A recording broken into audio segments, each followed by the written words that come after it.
संघीय सरकारसँगै प्रदेश सरकारको पनि बजेट कार्यान्वयन गर्ने क्षमता कमजोर। 6 महिनाको अवधिमा कुनै पनि प्रदेशले कुल बजेटको 30% पनि खर्च गर्न सकेनन्। बागमती प्रदेशभित्रका सवारी साधनको विद्युतीय अभिलेख सुरु। 25 लाखको संख्यामा रहेको यातायातको अभिलेख 2 वर्षभित्र डिजिटाइजेसन गरिसक्ने लक्ष्य। र भोलि बिहिबारबाट काठमाडौँमा नेपाल बिल्डकन अन्तर्राष्ट्रिय प्रदर्शनी हुँदै। प्रदर्शनीमा विभिन्न देशका 300 भन्दा बढी कम्पनीहरूका 150 बढी स्टल रहने। नमस्कार, कारोबार समाचारमा स्वागत छ। अब समाचार विस्तारमा। मुलुक 3 तहको संरचनामा गएपछि विकास र समृद्धिले छिटो फड्को मार्ने अपेक्षा गरिए पनि प्रदेश संरचना भने कमजोर देखिएको छ।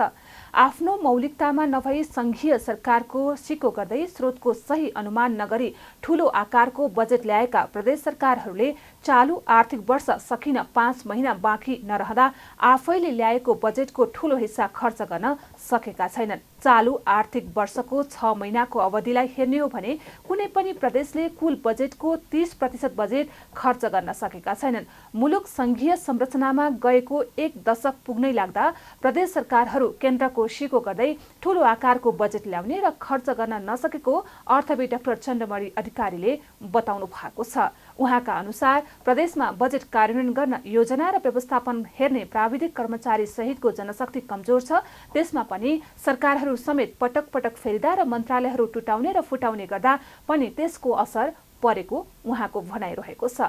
बजेट खर्च कमजोर हुनुको पछाडि 3-4टा कारण छन्। एउटा त नीतिगत व्यवस्थामै चाहिएका कानुनहरू बनेनन् र कतिपय कानुन बने तर ती कार्यान्वयन हुन योग्य कानुन बनेनन्। दोस्रो कुरा भनेको चाहिँ जनशक्तिको अभाव भयो। जस्तो सचिवहरू नै बेला बेला फेरिराख्छन्। अब बजेट खर्च हुनलाई के चाहिन्छ भन्दा एउटा त यो योजना र व्यवस्थापन हेर्ने कर्मचारी जनशक्ति र प्राविधिक जनशक्ति चाहिँ असाध्यै सशक्त पर्याप्त रूपमा चाहिन्छ। त्यो भएन। तेस्रो कुरा चाहिँ जुन सरकारहरू पनि पटक पटक फेरिराख्यो र मन्त्रालयहरू टुटाउने फुटाउने, कहिले जोड्ने कहिले टुटाउने कहिले फुटाउने। तपाईँलाई चाहिँ नि अब नयाँ सरकार बन्यो, एकजनालाई मन्त्री दिनु पर्यो, फेरि मन्त्री बनायो, कहिले 7वटा मन्त्रालय बनाएको छ, कहिले 17वटा मन्त्रालय बनाएको छ। यो अवस्था भयो। 7 प्रदेशमध्ये बजेट खर्च गर्न सबैभन्दा असफल मधेस सरकार देखिएको छ।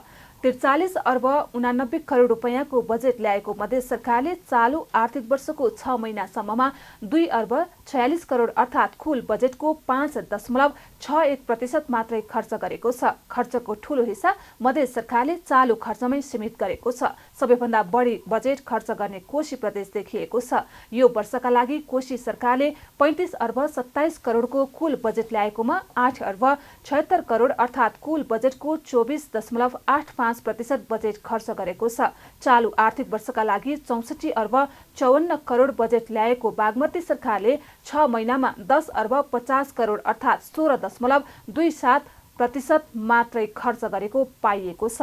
गण्डकी, लुम्बिनी, कर्णाली, सुदूरपश्चिम सरकारहरू पनि आफूले ल्याएको बजेट खर्च गर्न असफल देखिएका छन्। उनीहरूको खर्च पनि निराशाजनक रहेको छ।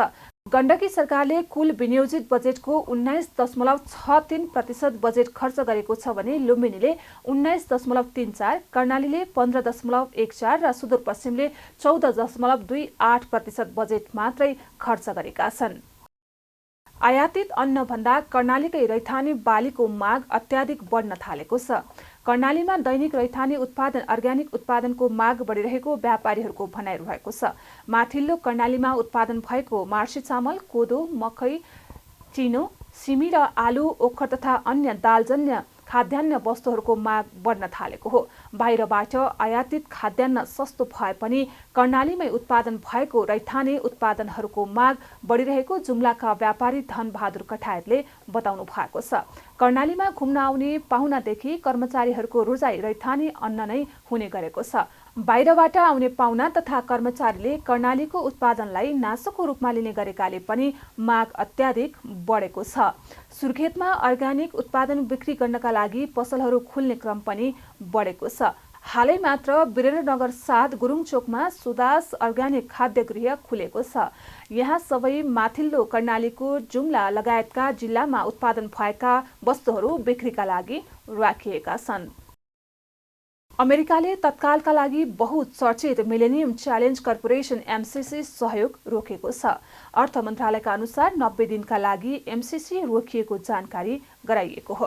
केही दिन अघि युएसएड अन्तर्गतका सबै सहयोग रोकेको अमेरिकाले अहिले मिलेनियम च्यालेन्ज कर्पोरेसन अन्तर्गतको सहयोग समेत रोकेको अर्थ मन्त्रालयले जनाएको छ। एमसीसीले सहयोग रोक्ने सम्बन्धी पत्र गत फागुन 2 गते नै पठाएको थियो।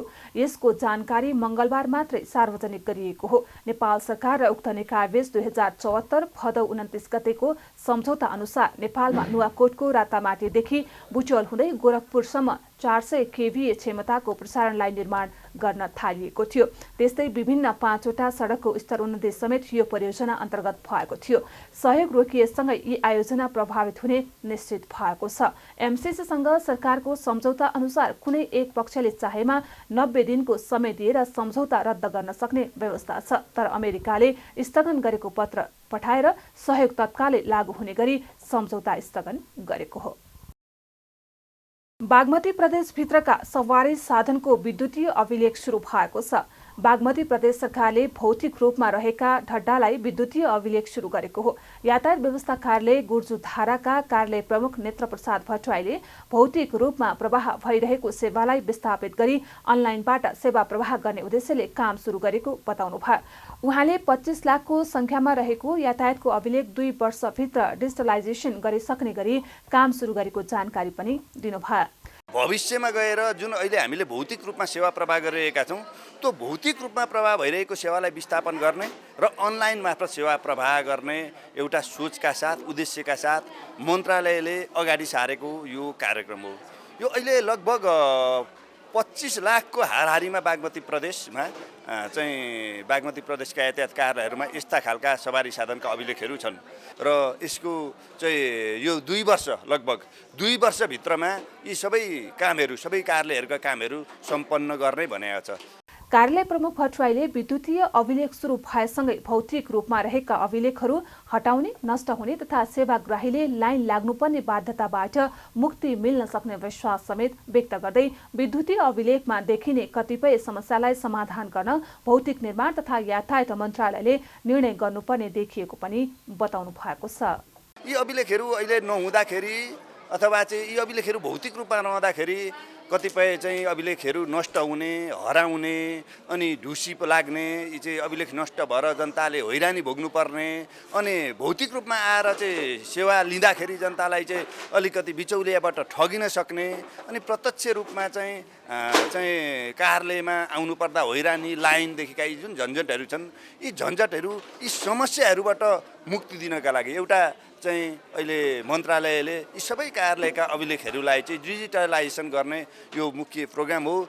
यस्तै कार्यालय प्रमुख भट्टराईले सचेतनाको कमीले कतिपय सवारी साधन घर घरमा थन्किएर रहेको तथा कतिपयको भौतिक अस्तित्व नै नभएको भन्दै जबसम्म कर कार्यालयमा गएर लगत कट्टाएर खारेज गरिँदैन तबसम्म करको दायित्व सवारी धनीकै हुने भएकाले सरकारी बाँकी सरह असुल गर्न सकिने जानकारी पनि गराउनु भएको छ। कर्णाली प्रदेशकै प्रमुख पर्यटकीय गन्तव्य रारा तालमा निर्माणाधीन रारा पर्यटन पद मार्गको निर्माण कार्य अल्पत्र परेको छ। खानी थोदुङ क्याराभान कन्स्ट्रक्सन प्रणालीले निर्माणको जिम्मा पाएको उक्त आयोजना निर्माण कम्पनीको लापरवाहीले अल्पत्र परेको हो। डिभिजन वन कार्यालय मुगुका अनुसार रारा पर्यटकीय पदमार्ग निर्माणका लागि संघीय सरकार र कर्णाली प्रदेशको वन तथा वातावरण मन्त्रालय अन्तर्गत आर्थिक वर्ष 2078-79 को बजेटमा 45 करोड 29,10,79 रुपैयाँमा खानी थोदुङ क्याराभानले 2079 असारमा निर्माणको जिम्मा पाएको हो।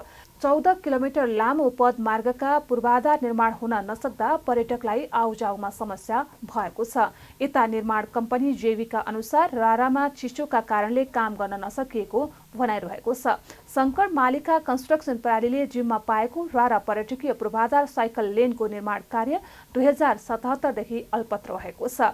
निर्माण कम्पनीले काम सञ्चालन गर्नका लागि पहिलो किस्ता 1 करोड रुपैयाँ पेशकी लिएको देखिन्छ। रारामा पर्यटकीय पूर्वाधार निर्माण समयमै सम्पन्न नहुँदा रारा घुम्न आउने पर्यटकलाई असहज भएको छ।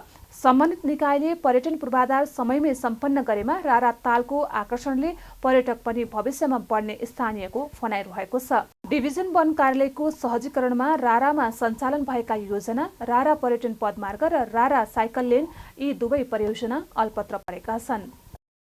भोलि बिहिबारबाट काठमाडौँमा नेपाल बिल्डकन अन्तर्राष्ट्रिय प्रदर्शनीको 10औं संस्करण हुने भएको छ। मिडिया स्पेस सल्युसन प्रणाली र future x today fair and events प्रणालीले संयुक्त आयोजना गरी भोलि बिहिबारबाट काठमाडौँको भिरकुटी मण्डपमा प्रदर्शनी गर्न लागि हो।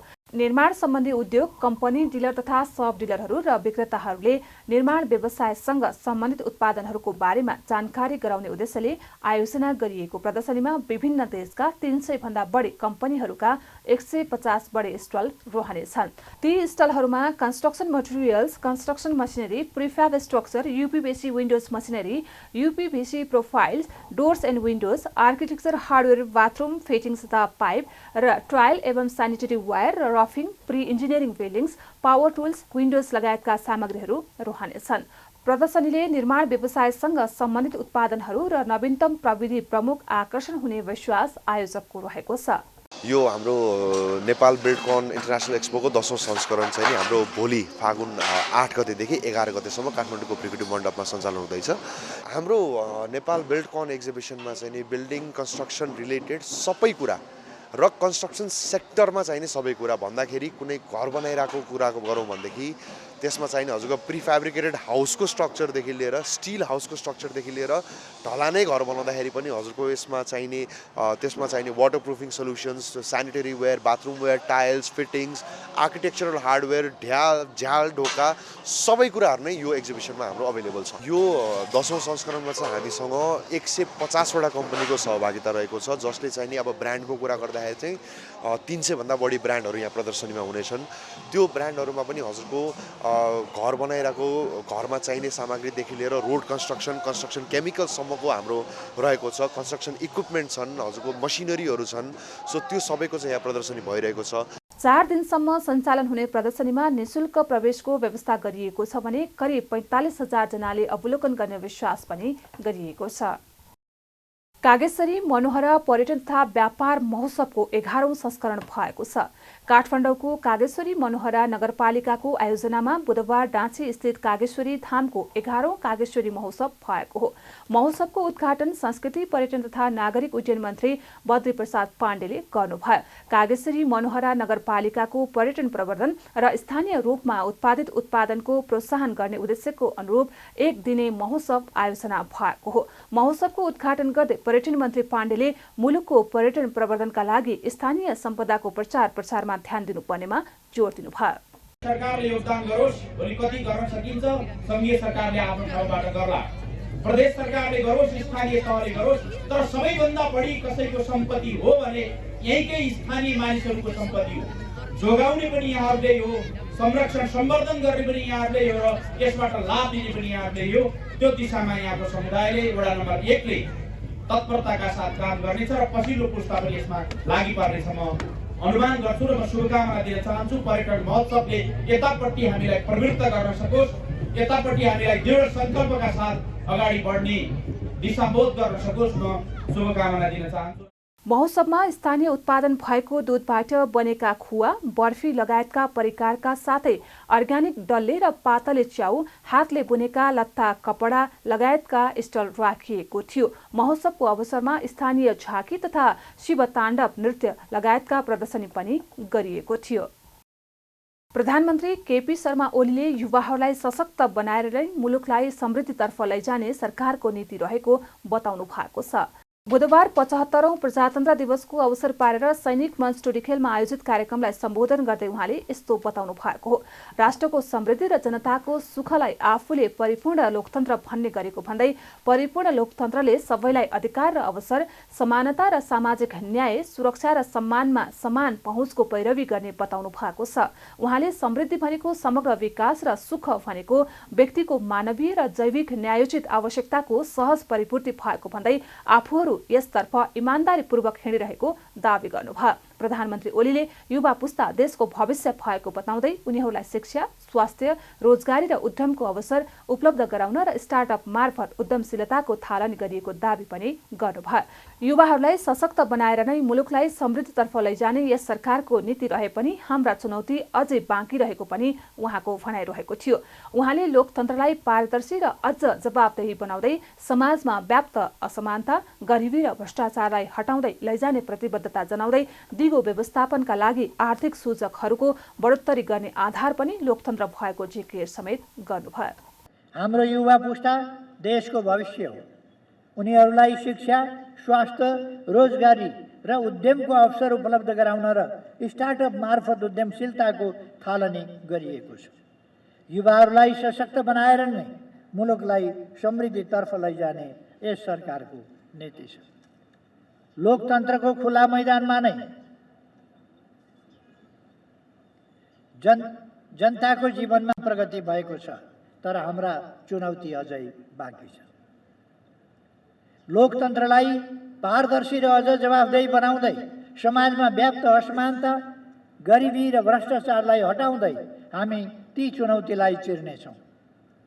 लोकतन्त्रको उज्यालोकै कारण आज हामीले डिजिटल माध्यमबाट नागरिकलाई शीघ्र सार्वजनिक सेवाको थालनी गर्न सकेका छौँ, जसले सरकारी सेवालाई झन्झट रहित र पारदर्शी बनाउन सुरु गरेको छ।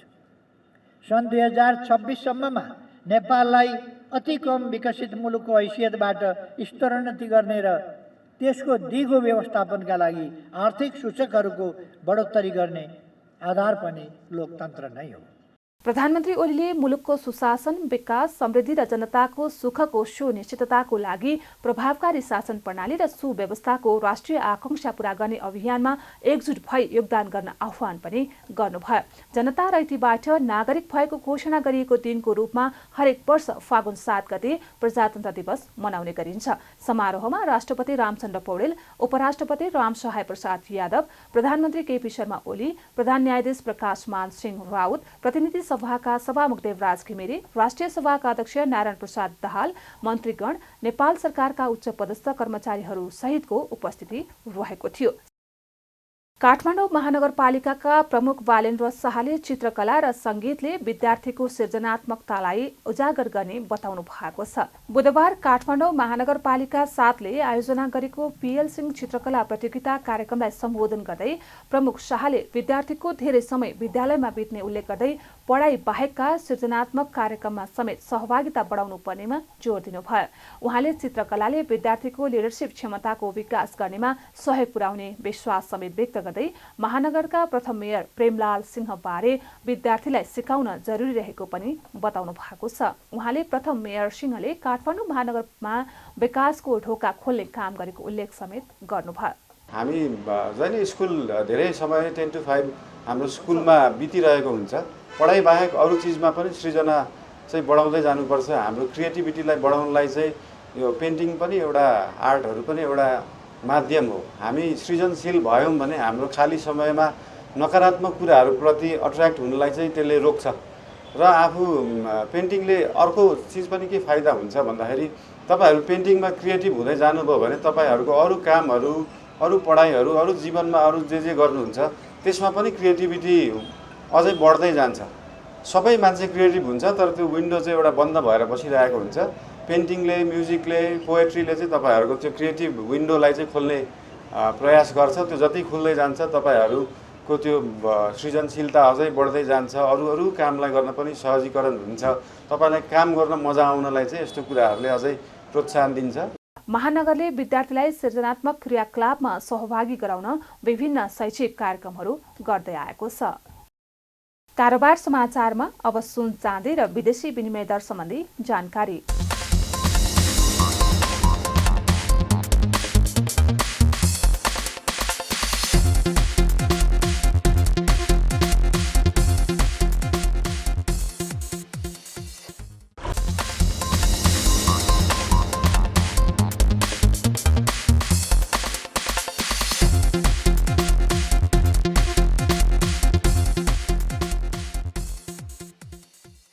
बिदा हुनु अघि अहिलेसम्मका प्रमुख समाचार फेरि एकपटक।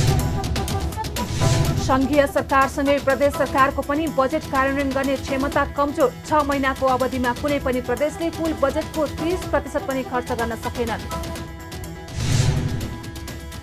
बागमती प्रदेशभित्रका सवारी साधनको विद्युतीय अभिलेख सुरु। 25 लाखको संख्यामा रहेको यातायातको अभिलेख 2 वर्षभित्र डिजिटाइजेसन गरिसक्ने लक्ष्य। र भोलि बिहिबारबाट काठमाडौँमा नेपाल बिल्कन अन्तर्राष्ट्रिय प्रदर्शनी हुँदै। प्रदर्शनीमा विभिन्न देशका 300 भन्दा बढी कम्पनीहरूका 150 बढी स्टल रहने।